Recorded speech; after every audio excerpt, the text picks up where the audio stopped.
right, everybody. So today, back on the podcast, we have Abel Csabai, Geoffrey Verity Schofield, and Natural Hypertrophy. How we doing, guys?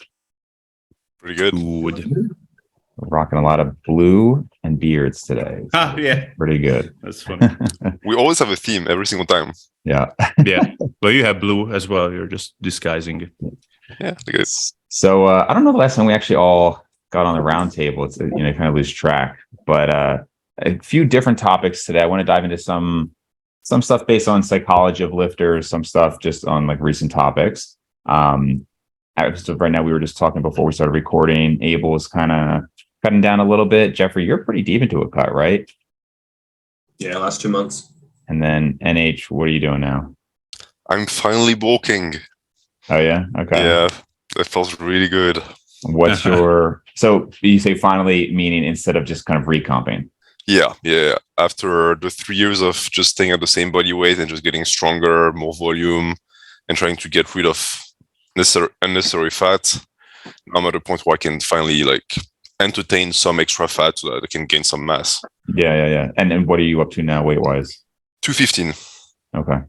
So do you guys find that there's a significant difference in your cardiovascular conditioning and even just like life, like going upstairs, things like that, when you're pretty lean compared to bulked up? For me, I can start. I don't let it happen because to me, it's a good indicator that you're going too deep into the bulk. If you start to pant when you go up the stairs, if you start to have some ankle pains or even any level of joint pain during mildly intensive activities, it's that the body at some point is sending you signals.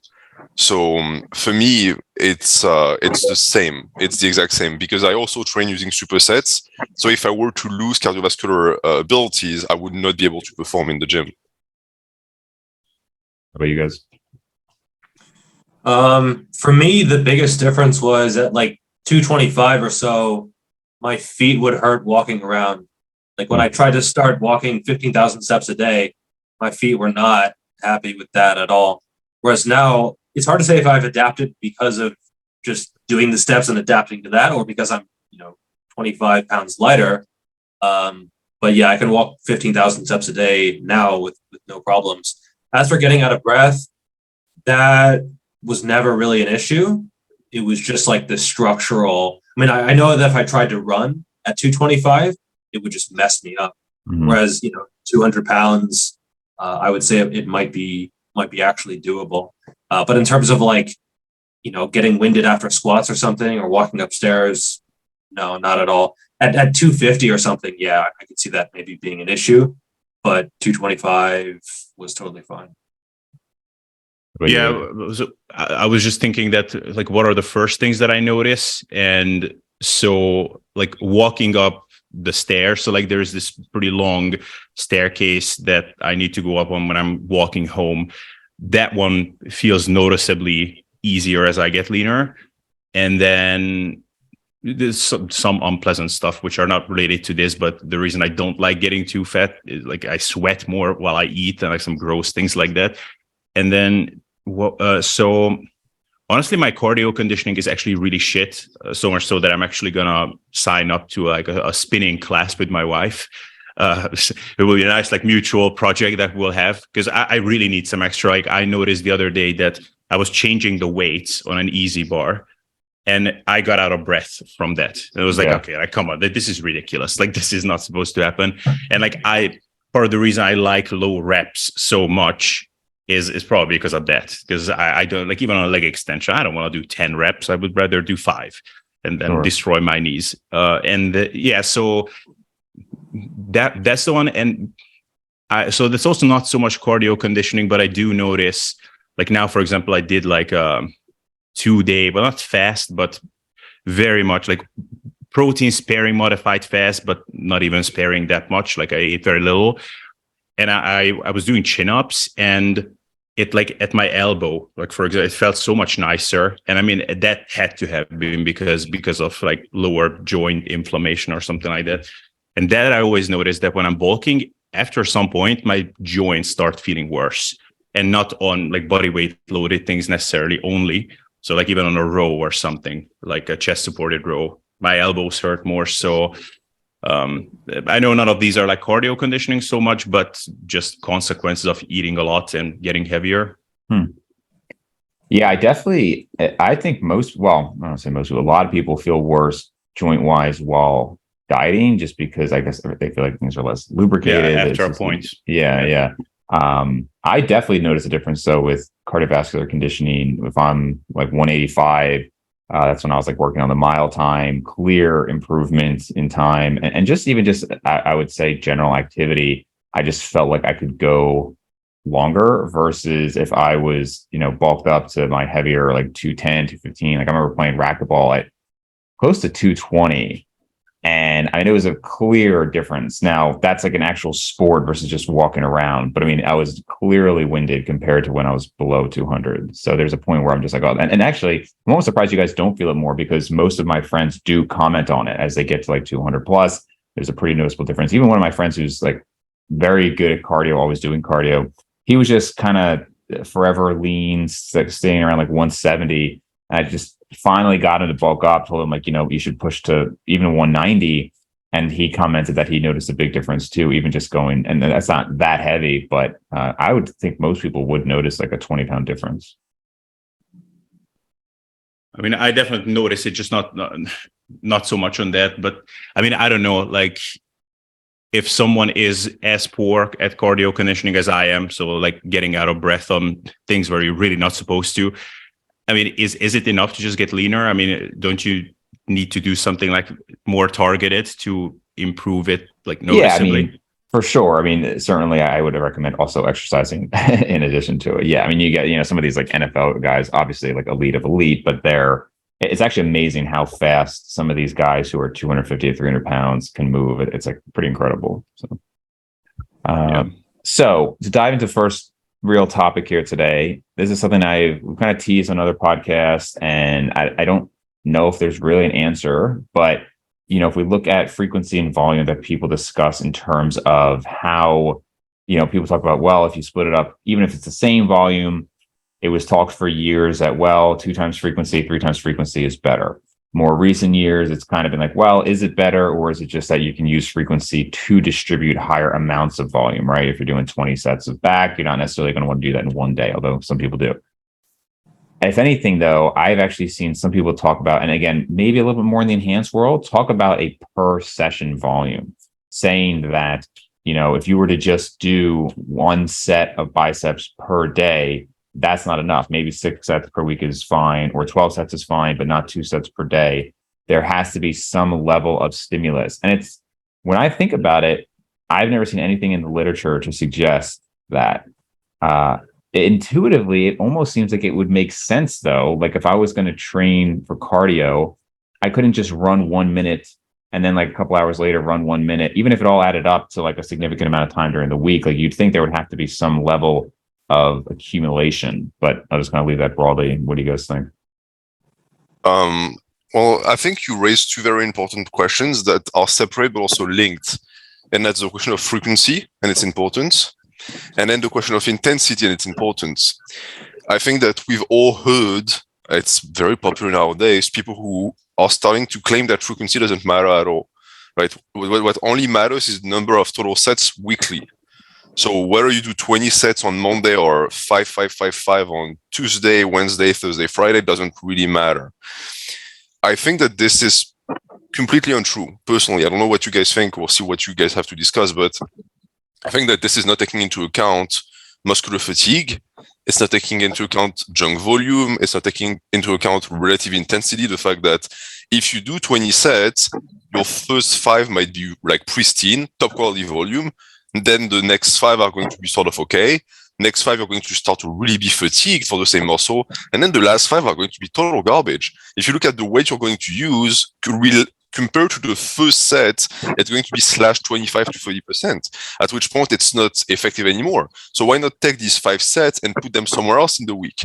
If we apply this logic, why not take the 20 sets and dispatch them for 4 days throughout the week? Some people can't do that because they don't train enough days in the week, in which case it's fine to do all of your sets on one day. But if you can, the more frequently you can train, the better the intensity of the sets, the better your recovery, so the better the gains.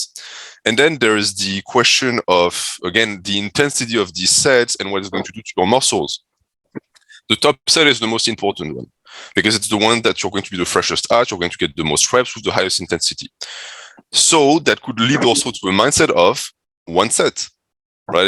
It's the Mike Menzo mentality, the first set, that's all you really need, right? But then it's like, all right, well, if that set is really good at 100%, the second set is still really good. It's 80, like 98%. You still want that. You'll still get much better gains with two sets rather than one. So then it's a question of what is the least amount of set you can get, what is the most amount of set you can get, and finding a sweet in between.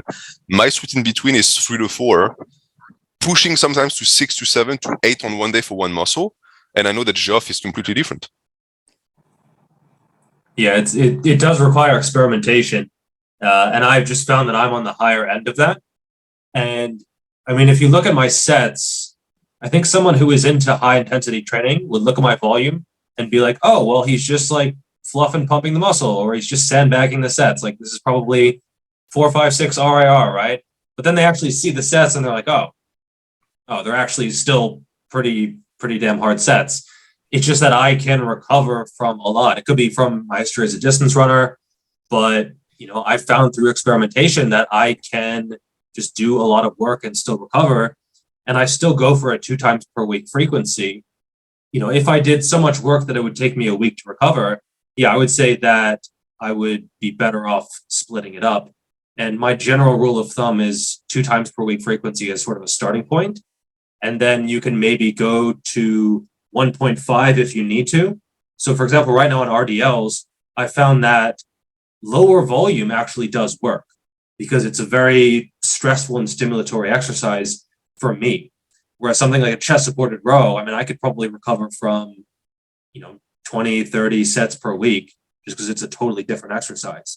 Whereas RDLs, 2 sets, even as low as 1 set sometimes, if it's a really, really hard set, is completely fine every 6 days. Like for me, that's what allows for some really, really, really good progression.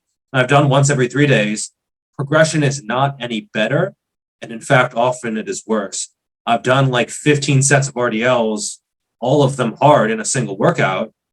And you're just tired, right? It is at that point, it is junk volume because it's already a stimulatory exercise. So I think you always have to take into account what is the exercise, what is your work capacity, what is your recovery capacity, and then base your frequency off of that.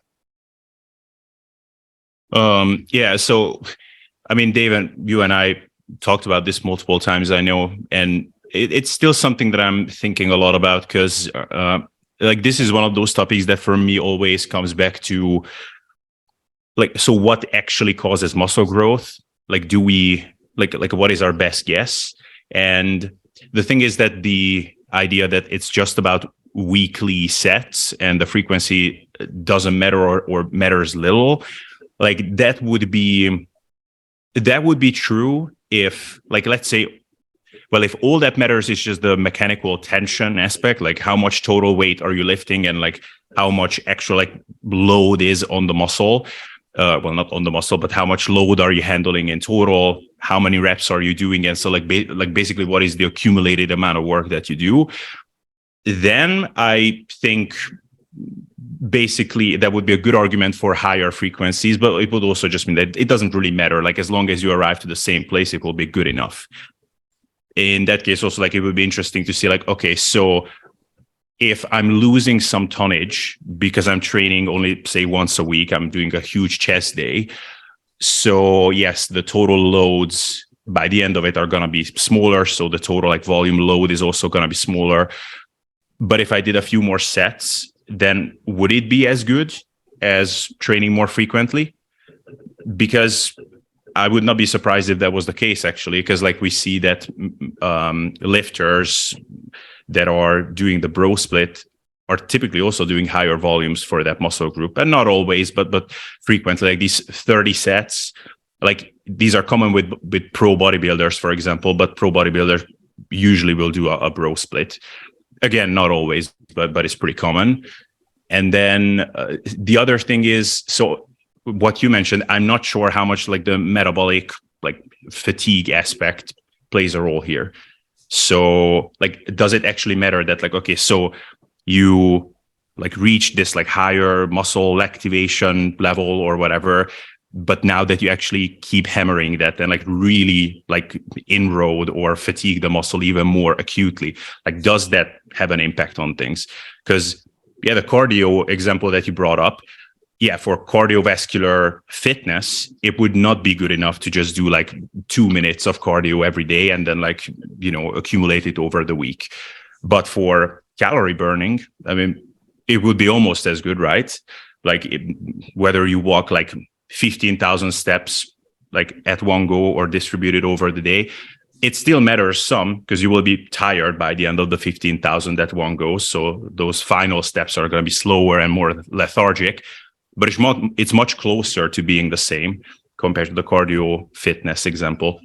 So long story short, I'm not sure. I would guess that it's closer to the calorie burning example, is in that it's gonna be similar, but not quite the same. So yeah, there you go. Yeah, it is interesting. Like you said, like the calories, it's almost entirely just, what is accumulated over time. With the cardio, I think, so you could say, well, the difference there is that with the sets, you go to failure, whereas cardio, there's like an accumulation of fatigue over like, let's say 30 or 40 minute run. But you could also say, well, you could just do a sprint. You could do a 1 minute all out sprint. And I don't know if that's ever been tested. If somebody did a 1 minute all out sprint 3 times a day, every single day, like, what would the effects of that be? I have no idea, but I still feel like there's something to be said for pushing your VO2 higher in that case, right? Like you just wouldn't achieve, I don't care how fast you sprint. If you did 1 minute, you're not going to achieve a very high VO2.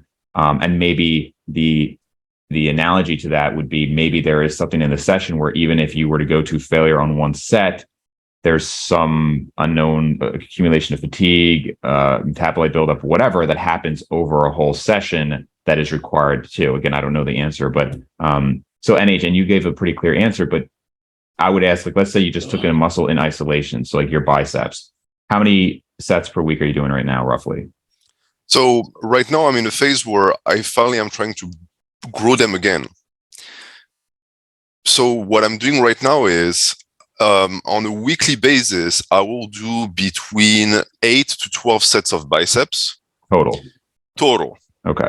And I will always make sure I split them. So I would prefer to be able to do 4-4-4. It will always be my favorite approach because this is when I can exert the most force with the best intensity. If I find that I will not, because of the way my split is scheduled, be able to meet those 12 sets minimum, I will do 8 on one day. But this is my last result. I never like to do this. What would you guess would happen results-wise if you were to instead do 2 sets 6 days a week? So here, I would actually think that it wouldn't be that much different because the amount of muscular fatigue between 2 and 4 sets is not enough to justify splitting the sets on a different day, meaning that I can still use the same weight with the same intensity for 4 sets and have pretty similar amounts of reps and effort production. But if I push it to 8 sets, that's when my muscle starts to take a dive when it comes to performance. And I think that depends like between individuals to individuals. Geoff has an ability to replicate effort with similar loads for longer periods of times throughout more sets on the same day. So he's a more endurance type of athlete.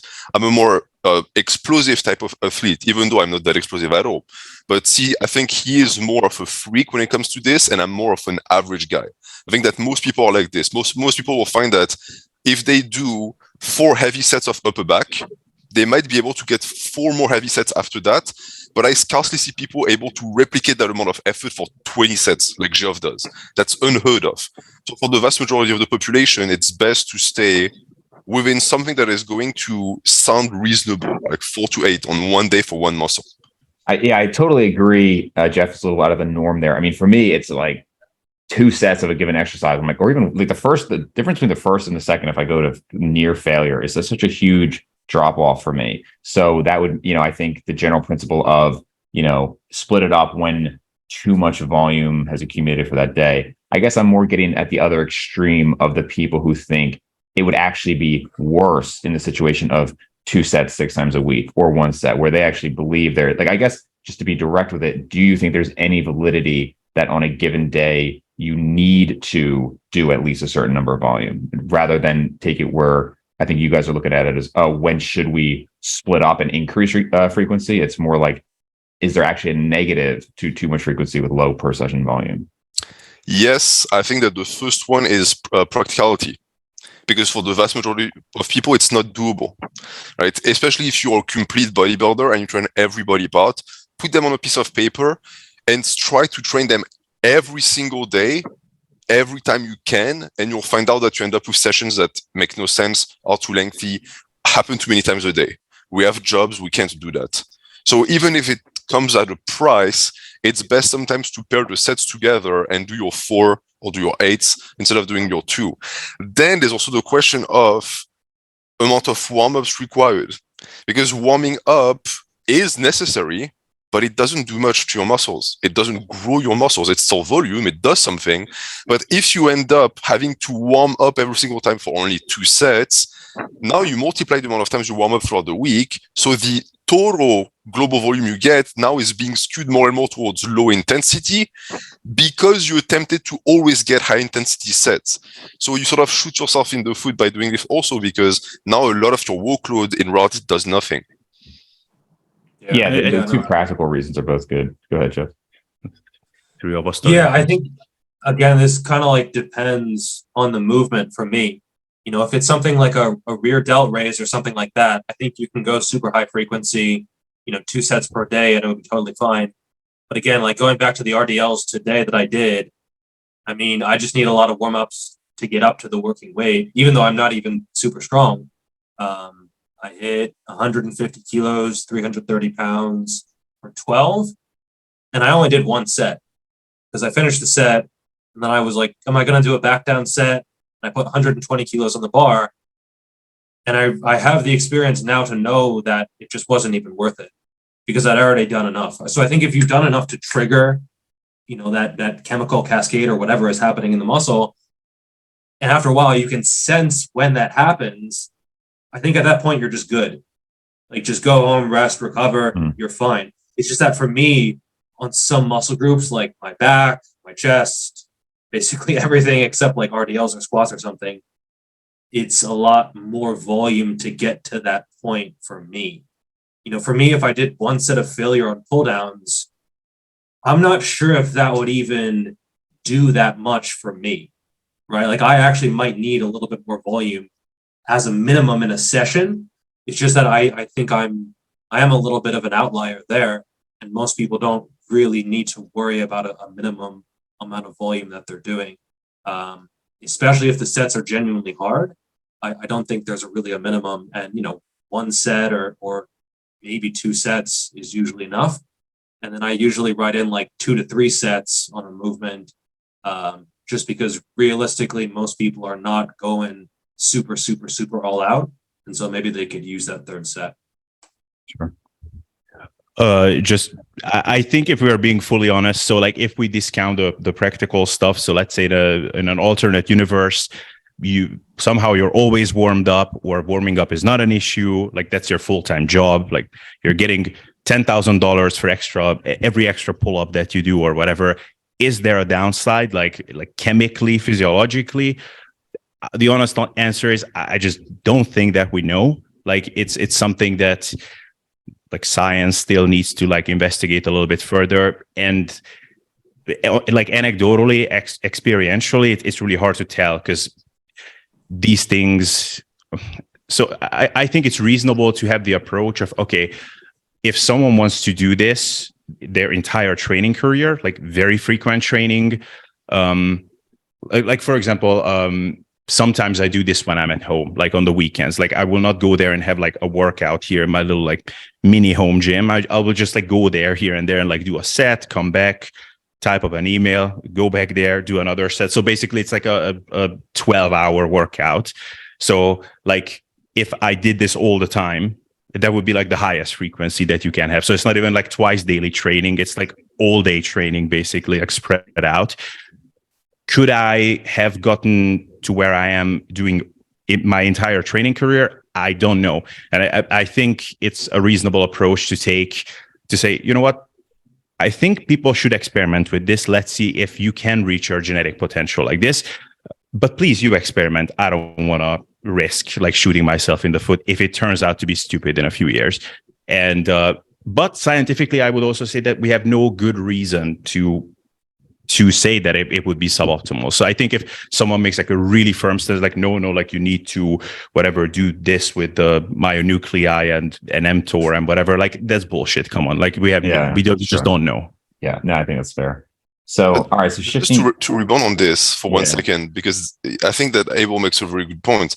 I think that to sort of conclude on this, something that you see a lot with people who need a lot of technique is that they will do these 2 or 3 times a day sessions. So Olympic weightlifters will absolutely do that. And you also see that with the groove practice. People who want to get better at pull-ups, it's best to do pull-ups every time you can throughout the day instead of having a pull-up session, because it will give you more volume, not necessarily more intensity, but more volume, so more technique, more neurological adaptation, and you get better at the lift. So I think that for athletes and for people who want performance, it makes a lot of sense. For bodybuilders who seek muscle damage, whatever happens to the muscle to make it grow, it makes less sense because we're not seeking the technique that much. Technique is a given that we apply to the muscle afterwards. Yep, sure. So shifting gears here, there's 2 topics I'm going to get into that are not necessarily in terms of like a clear, like, training related, but just kind of generally. So one is going to be on willpower, and the other one is, I guess, the ethical nature of truth. So they're both, a little bit more philosophy than training. Oh, wow. So we'll start with the truth related one, which we've, teased in other podcasts as well, which is, you guys both, and I don't get into like all the pills. I guess it's the white pill is the one where you're saying people can do, whatever, right? So but everybody kind of has these posts on like, this is achievable. And on my recent podcast, Steve Shaw interviewed me. We were talking about his video on if Geoffrey and Alex Leonidas were unique special cases. So where do you have a general guideline on giving people blunt truths that we can be reasonably sure are true, but hold back people's potential? And obviously we're talking about fitness here, but this could be applied to many things in life, versus kind of more so portraying the you can do anything you set your mind to mindset that inevitably is not true, but allows people to potentially shoot for further gains or further progress, greater goals, and then come ahead compared to where they would have been if they had heard the blunt truths. I'm not going to start because it's going to last 2 hours. I was going to say, this feels like it's like NH's wheelhouse. So I think, Jeff, it would be good for you for this one because I've seen more on your post recently that, and just as a very side rant here, there's times where I think depending on when you come across a certain person, you could be like best friends or like, enemies, right? Like I think some of my friends, like, what we agree on.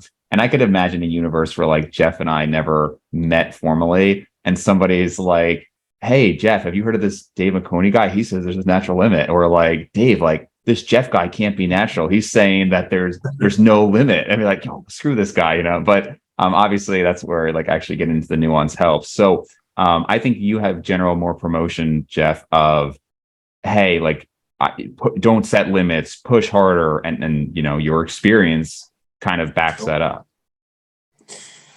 Yeah. For me, hold on a second. Let me close the door. Sure. There's no escaping, Jeff. I'm just kidding. Tough question. No. Wife just got home. So for me, do you have a duty to tell the truth exactly, or do you have a duty to try to like inspire people? And like, where do you go along that sort of spectrum? Because sometimes those are aligned, but sometimes those aren't 100% the truth. And I sometimes get people where their goal physique is probably not going to happen, right? It's, their goal physique is David Lade. And I'm like, they're kind of skinny fat with narrow clavicles and a wider waist. And I'm like, well, and in that case, it's just, it's just not going to happen. And I would rather be, upfront and truthful, because it is literally impossible. It's just never going to happen, right? So in that case, it's very clear, what the right thing to do is. Don't sort of say, oh yeah, for sure, yeah, you can do it, just work hard. But I think most people can go way, way further than they think. Most people are not even, in terms of knowledge or consistency or effort, they're not even close to where they could be. And so they think they have terrible genetics, but they've just been sort of messing up the process. And, I've had so many people message me saying, like, you inspired me to train harder, or like, your progress has been amazing. I've been, following along, and that's actually helped me a lot as well.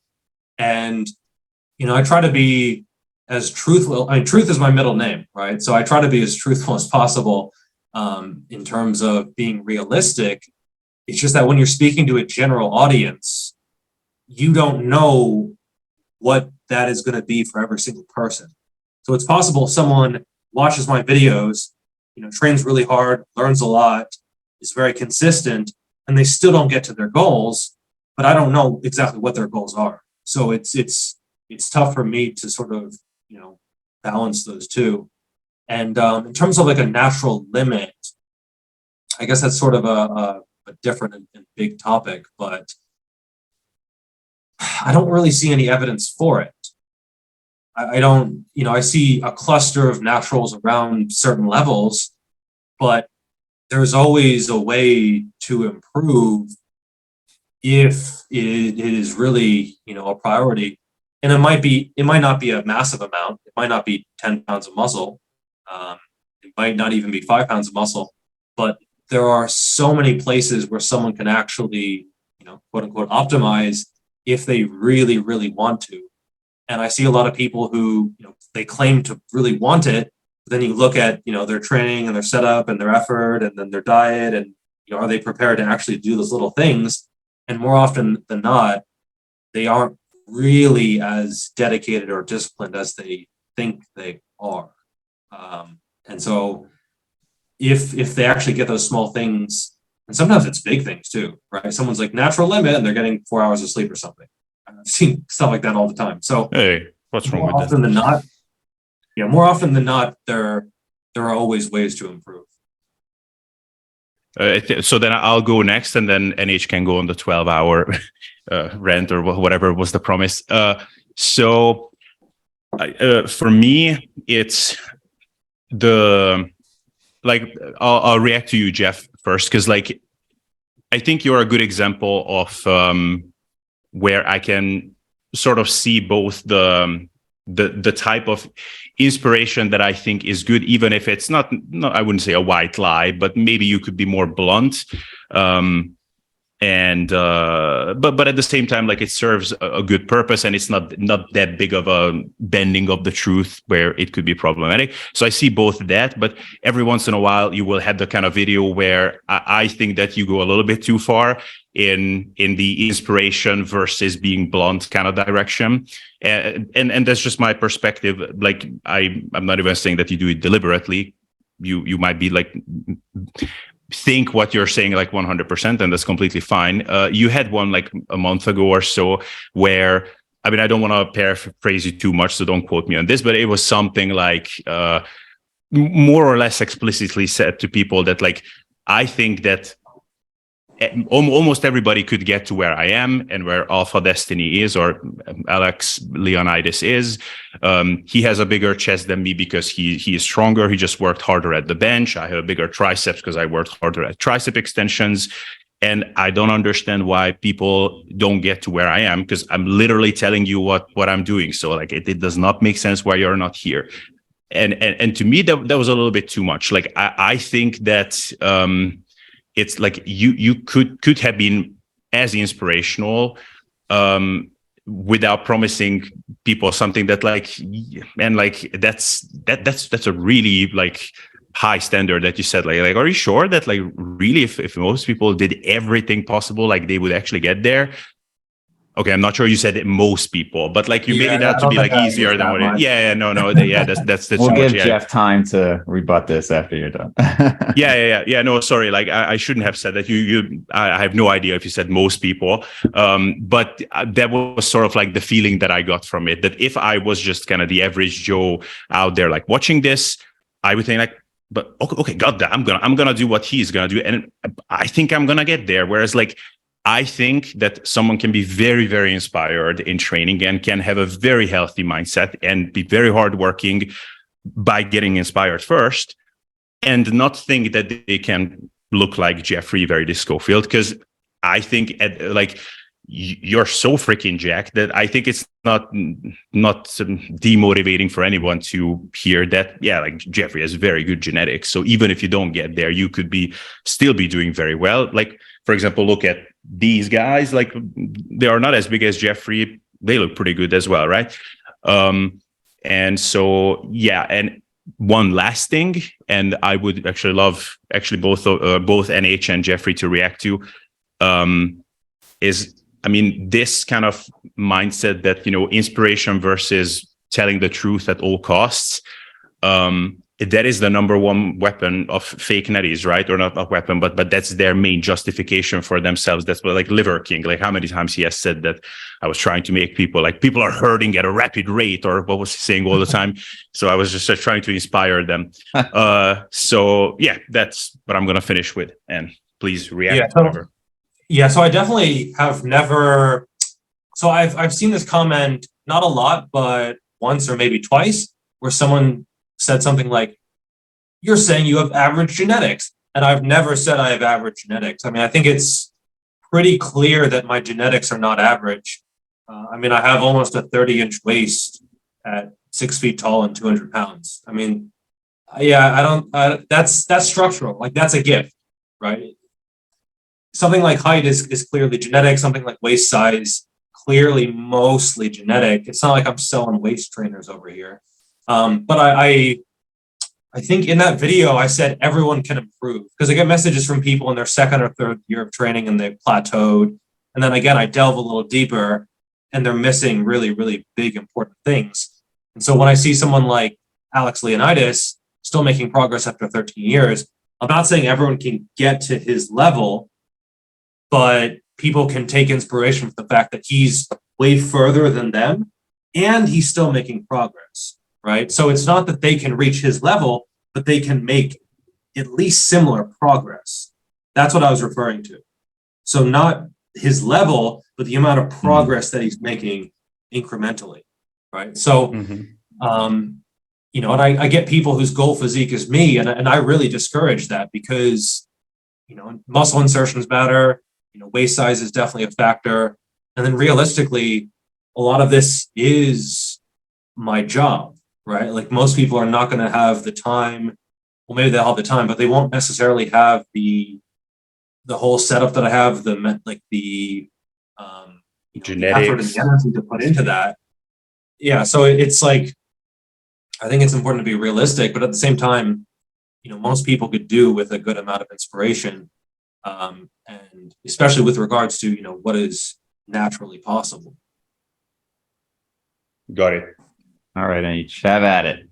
All right, let's go. So I want to expand on the distinction between intention and consequences. Because when you talk about the truth, what matters at first is, why is this person saying this? Abel said something very, very interesting. Fake natties use the truth as a weapon. They will tell you, oh, yes, of course, you can look just like me if you buy my products. There's always an if. There's always an attached condition to their truth. I think that this is the first thing that people need to have an eye open for. For Geoff, for myself, for you guys, there's no if. There's no if you do this, you will get there. The if is hard work. Or the if is if you follow this method. So worst case scenario, you follow it, it doesn't work. But you are not scammed, right? You are betrayed, potentially because the consequences didn't actually match the intention, but it's not evil, right? We're not doing that to crush your dreams. We really think you can get there. Geoff, when he tells you that you can get better believes that. He doesn't have an evil plan behind, like, oh, I'm going to sell more ebooks. He doesn't work like this. So that's important. After that, the consequences is, of course, going to be up to the person, and you can't control that, right? We can say, oh, everyone can look big as much as we want. We don't know that. We don't know the individual circumstances of the people. It might not actually work like this. It's certain that you're not going to look like Geoff. Most likely you never will. Because if it were as easy to look like Geoff, everyone would look like him. We would have a ton of naturals at 200-pound lean. We don't see that. Could it be that he has top genetics? Maybe. It could also be that he has top work ethic. I think that I'm in a position myself where I have worse quote-unquote genetics than Geoff, and that can be corroborated by like measurements. I have a 36 inches waist. I have 6 inches wrists. I have very narrow clavicles. I have a ton of things that people say, well, if you have this, you're screwed, right? Wide waist, small wrists, small joints means you'll never get big. I think I did something pretty good for myself. I have a pretty good physique. These are all traits that I think a lot of people can actually relate to, that they would think is going to lead to a bad physique. But if they look at me, they can say, well, this guy did it. Why not me? This is my approach when I tell people, hey, if I did it, you can do it too. Because I'm not special in that regard. I don't have special genetics. Then there's the question of will, and we're going to segue into this. I think that outside of genetics, will is the most important thing. The reason why people get big is because they have a strong will, and their will eventually matches their body. You look at Alex Leonidas, 13 years in the gym, still progressing. Is it because he's special? Maybe, but I think that what's special in him is it's his mindset. He never gave up. He had plenty of opportunities to give up. He never did. So incrementally, he got more and more gains. This is also the issue with something that Abel spoke about, where he said, hey, like you can't tell someone, just do this and you'll look like me. It doesn't work. And he's correct. He doesn't work. Right. Why? Because it's happening right now, right? The person is listening to it right now. They haven't put in the work yet. What you can tell them is, if you put in the work, you might look like me. But the average person doesn't understand this. People want everything now, right? When someone tells you, I want to look like this, my question is, when? In 2 weeks? That won't happen. But in 10 years, maybe. I think that pretty much everything is possible in 10 years, save for a few goal bodies. So it's also the problem of the timeline. And this is when we segue back into the will. No one trains for 10 years. I haven't trained seriously for 10 years. I think that 99.9% of lifters haven't trained for 10 years. Geoff as well. And look at his physique. 2 years. See? Yeah. I have 2 really good years. Only 2. And the rest were like clearly stuff wrong with them. Not terrible, but 2 solid years. The last 2 years. So imagine Geoff with 10 years of solid training, with the way he looks now. That's also my issue. This is the question of standards. It's fine to have unrealistic standards because it pushes people to get better. Low standards are not acceptable. We need to do better. And this is when the question of the natural limit is being taken care of, because the natural limit is a social construct. It's not biological. It's never been proven biologically that at some point the muscle says, you know what? Screw you, I'm not growing anymore. It doesn't exist. You will see, I'm going to do Madame Irma Nostradamus right now. You will see that in 5 to 10 years, the natural standards are going to be much higher than they are now, because the influencers that are natural giving advice are going to push the standards themselves, and the group is going to naturally replicate the results, and we're just going to get better and better. Can I react one more thing? Yeah, I think both of you guys made some very good points and said some very interesting things. And one thing that I think is missing from a lot of this, though, is if we are being honest, like there's an elephant in the room with all of this, and that is, I think the internet is still waiting for like one transformation case study, which like the people that are looking for that inspiration maybe are discouraged, but they're like very cerebral lifters that are actually really putting in the work, and they are frustrated because it's not happening. Maybe they haven't been lifting for 10 years, maybe not even for 5, but, I actually have worked with and interacted with a lot of these lifters, like, 1, 2, 3 years, let's say 2, 3 years. They have actually been really putting in the work, following good sources, working hard, and they are making some progress, but like it's just not that super impressive. And I think these people are still waiting for this first transformation video on YouTube that still hasn't come around. And a client of mine just reminded me of this recently, where he said, transformation videos usually discourage me because by year 2, all of them will have surpassed me. And I'm yet to see one video, he said, where like the person doesn't look like very impressive or like much more impressive than me now, let's say after 2 years. So like, let's say year 3, they are like still like me, let's say. And then year 4, a bit better, year 5, a bit better. And year 10, it's a really, really good physique. Like I'm still waiting for that first video. And unfortunately, he's right. It just never happens. So like for like both you, NH and Jeff, like both of you have done phenomenally with your transformation. Like, yeah, like NH, you're a true inspiration for any skinny kid. But there was one moment, like in your transformation video, like when you did that first big bulk, like you went from an athletic kid, like maybe like at the late, like end of puberty still, you were like a late bloomer physically, like maybe like hormonally as well, from like judging from your pictures when you were younger. Like I was like, whatever, I probably had a beard like in the uterus, like I don't know. I was very early bloomer.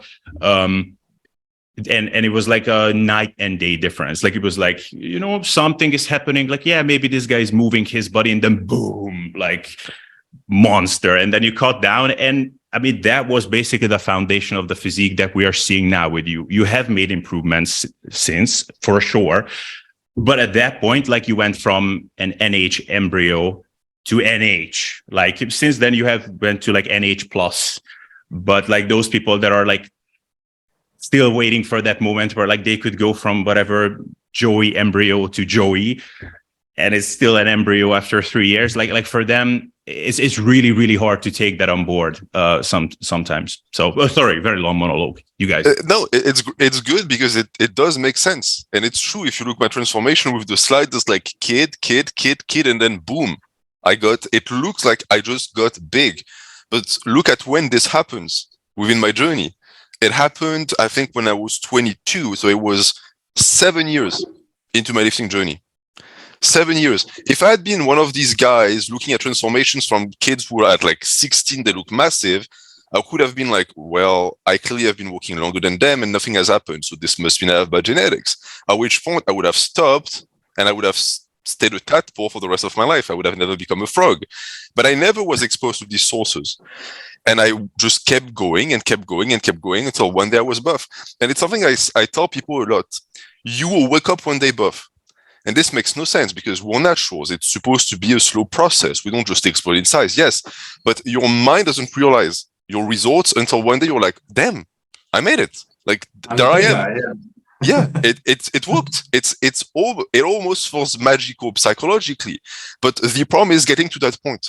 And this is when our job is to encourage people and say, hey, you're not big right now, but that's fine. I wasn't big for my first 5 years of lifting. People didn't even know I was lifting.